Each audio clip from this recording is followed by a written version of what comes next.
Hi అండి, మీ DJ Nagesh. ఈరోజు పెద్ద మూవీ చూశానండి. మూవీకి డైరెక్టర్ అండ్ హీరో ఇద్దరు కూడా తెర వెనకాల ఈ డైరెక్టర్ ఎంత కష్టపడ్డాడో తెర ముందు హీరో అంత కష్టపడ్డాడు. ఇద్దరు కూడా బ్లడ్ పెట్టేశారండి, మామూలుగా కాదు. కష్టపడంలో అయితే మాత్రం టాలెంట్ రామ్ చరణ్ అయితే తన టాలెంట్ని ఇరగేసేసాడు. ఎందుకు నేను ఈ మూవీ గురించి చెప్తున్నానంటే, ఆ మూవీలోని తీసుకున్న కథ విధానం అయితే నాకు చాలా బాగా నచ్చింది. ఏంటంటే, ఒక టాలెంట్ ఉన్న వ్యక్తి తన టాలెంట్ని ముందుకు తీసుకెళ్లడంలో పక్కన ఉన్న వ్యక్తులు చూడలేకపోయేవారు. తన ఫ్రెండ్స్, తన ఊరి వాళ్ళు, పక్క ఊరి వాళ్ళు యొక్క హీరో యొక్క టాలెంట్ని చూడలేక తొక్కేద్దామని చూసేవారు. కానీ ఎంత తొక్కేద్దామని చూసినా తన టాలెంట్లో సక్సెస్ సాధించాడు. కష్టపడ్డాడు, కష్టంలో ఫలితం సాధించాడు.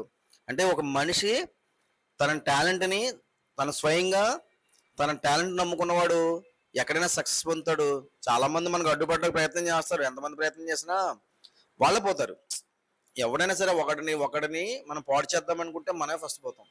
సో అందుకే ఏంటంటే, ఎవడి అభివృద్ధిని ఎవడి ఎదుగుదలని ఎవడు ఆపలేడు. అలాగే అందుకు ఆ సినిమాలో సబ్జెక్ట్ అంత బాగా నచ్చింది. హీరో కూడా అండి,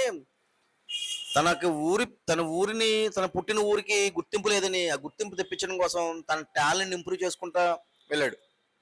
మాటలు పడ్డాడు, ఎక్కడ స్టాప్ అవ్వలేదు.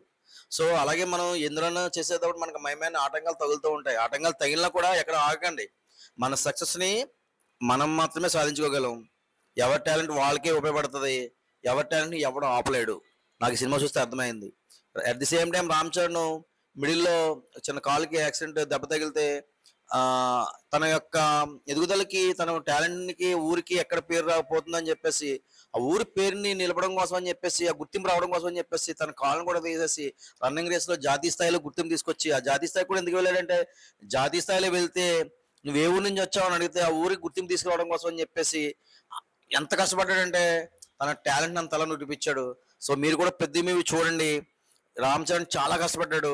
ఒకసారి చూసి అందులో మంచిని తీసుకోండి. ప్రతి ఒక్కరు కూడా సక్సెస్ అవ్వాలి అంటే ఖచ్చితంగా మన టాలెంట్ మనం నిరూపించుకుని మనం ముందుకు వెళ్తే ఖచ్చితంగా ఎందులో అయినా సరే, ఎందులో రాణించాలన్నా సరే, మా ఏ ఏ ఎందులో అంటే మన ఏ బిజినెస్ అయినా, జాబ్ అయినా, లేదంటే ఎందులో వర్క్ నేర్చుకోవాలన్నా సరే, మనకి ఇష్టమైన దాన్ని వెన్నుకుని అందులో మనం టాలెంట్ నిరూపించుకుంటే 100% సక్సెస్ అవుతాం.